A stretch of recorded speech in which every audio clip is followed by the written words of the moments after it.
Let me tell you right now, if you ever hear your HOA president sprinting down the street screaming, "Help me, somebody help me," at 7 in the morning while hornets are chasing her like she's wearing a suit made of honey. Yeah, karma finally punched in for overtime. Designer heels, hair a helmet, neighbors running out in bathrobes just to watch every single sting, trust me, was more than earned. But back up with me for a second, because none of this started with hornets or even with Brenda Kowalski shrieking down Maplewood. No, it started about 3 months before that with over $3,000 in packages walking off my porch and right into Brenda's white Escalade. She even had the nerve to wave at my security camera like we were old pals. What she didn't realize, I'm an aerospace engineer, and the box she swiped that morning was more than just Amazon leftovers. It was a setup.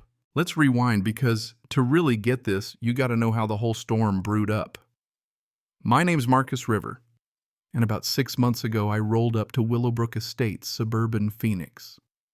After my divorce, I thought I needed a place where my biggest headache would be watering my cactus. Somewhere peaceful, quiet, an easy neighborhood.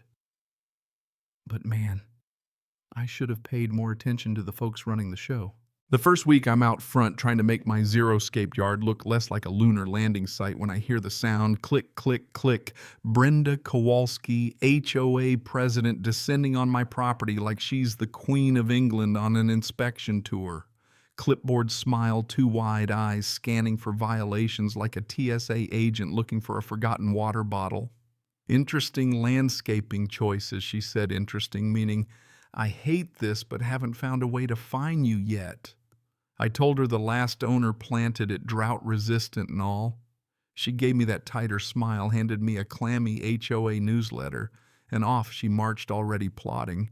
And I'll tell you what, when an HOA president starts showing up unannounced, you learn real quick rules aren't about order, they're about power. Brenda enforced rules like they were the 10 Commandments, well, except for the ones that applied to her.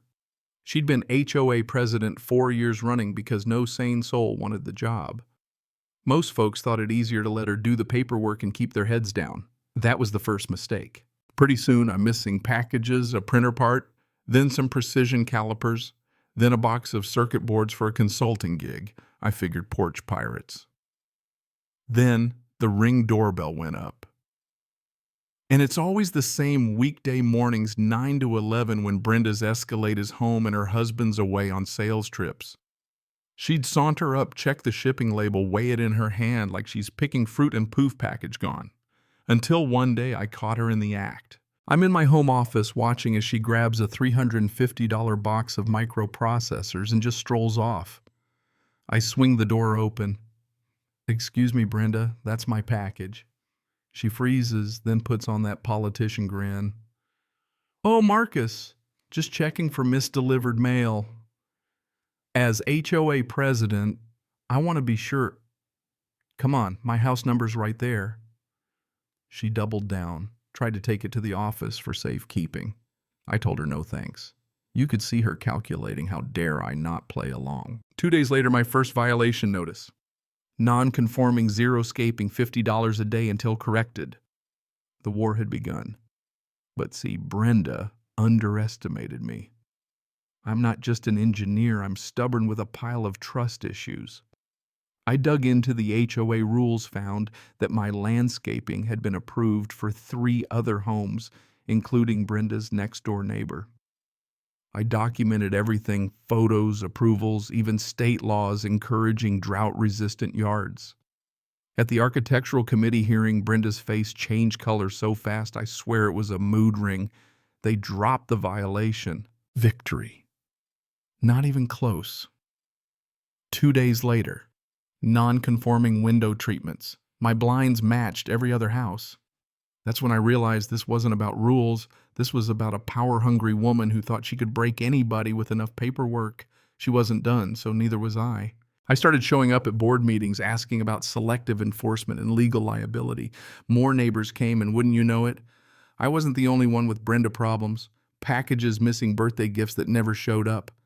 When I suggested a discussion on package theft, Brenda shot it down quick. Contact your carriers directly, but the walls were closing in. I upgraded my security motion cameras, cloud storage, fake decoy packages.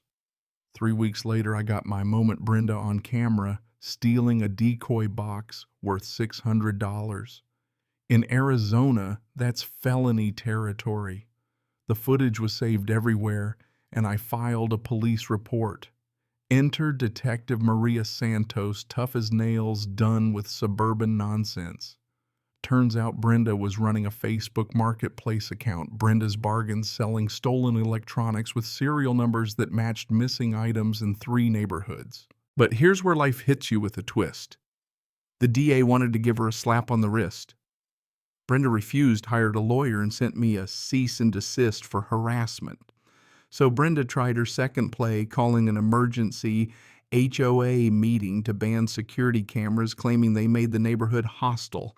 It backfired beautifully. Mrs. Johnson, 83 and sharp as a tack, stood up and asked, "You mean the cameras that caught you stealing, dear?"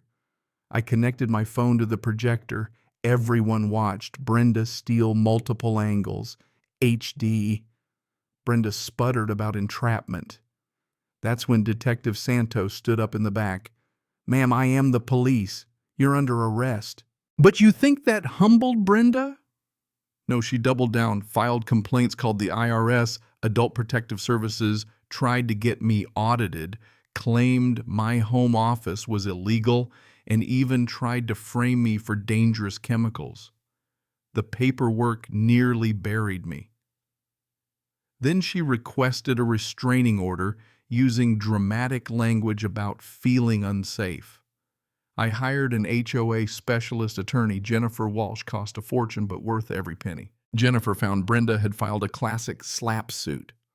Strategic lawsuit against public participation, meant to shut me up and drain me dry. Arizona's got strong anti-slap laws. We countered, and my neighbor Frank, a retired accountant, started digging into the HOA books. What he found, Brenda and her husband had been stealing $67,000 over 3 years with fake companies and invoices, embezzlement, money laundering, mail fraud, you name it. Brenda got desperate. She tried to bribe Frank in the grocery store $15,000 in cash for a corrected report. Frank recorded the whole thing. Now we had her on theft, fraud, and witness tampering. Meanwhile, I was putting the final touches on Operation Hornet Justice. With Frank's accounting, Sarah's neighborhood comms, and my engineering, we built a package that was part evidence vault, part Hornet bomb. Cameras, GPS Hornets, all set to catch Brenda's last heist. Tuesday morning, 7:03 a.m. I put the package out. The neighborhood was in on it. Everyone had a camera or a phone, even a reporter from Channel 12 waiting in a car. Brenda circled in her Escalade, trying to play it cool. 3 passes, then she grabbed the bait. The GPS tracked movement. 60 seconds later, a little whir, and the Hornets took flight. Brenda shot out of her car, shrieking and running, chased by a squadron of angry insects and at least half the neighborhood's laughter. It was pure justice, on video, on the news, on every neighbor's phone. Detective Santos arrested her right there. The evidence was airtight: embezzlement, theft, tampering, false reports. That night, the whole community packed into the center. Frank laid out the $67,000 fraud. I showed the videos, Brenda stealing, Brenda running. The vote was unanimous: remove her, pursue damages. New board, new rules, audits, transparency, no more one-woman rule. 6 months later, Brenda was in state prison, 24 months full restitution, banned from HOAs forever. Her husband got probation for laundering. We seized her Escalade, recovered almost all the stolen money, and used it to fund a scholarship, a desert conservation project, and a neighborhood festival. The meeting's now friendly, packed, focused on actually helping people. What I learned is this: sometimes you think you just want peace and quiet, but what you need is purpose. I thought I'd moved in to disappear. I ended up building real connections. The skills I was almost embarrassed by, meticulous, suspicious, persistent, turned out to be exactly what my neighbors needed. That Hornet trap didn't just bring down Brenda, It showed folks that when we work together, there's nothing a petty tyrant can do to stop us. And here's the thing about justice. Sometimes it moves slow, but when it lands hard. If you're out there fighting HOA nightmares or any kind of bully, remember, document everything, lean on your neighbors, and never underestimate the power of one stubborn person with a plan. So what do you think? Was this justice revenge or just another crazy HOA story? Have you ever faced down an HOA bully or neighborhood dictator? Drop your wildest story or your thoughts on where the line is between power and abuse, because this conversation is just getting started. And hey, if you stuck with me all the way through, hit that subscribe and bell. Next time I'll tell you how I caught my property manager embezzling rent. Trust me, you're going to want to see how deep that rabbit hole goes. Sometimes the best trap isn't the one you set for someone else, it's the one they build for themselves with their own greed and lies. All you got to do is keep the receipts and let justice do the rest. Thanks for listening.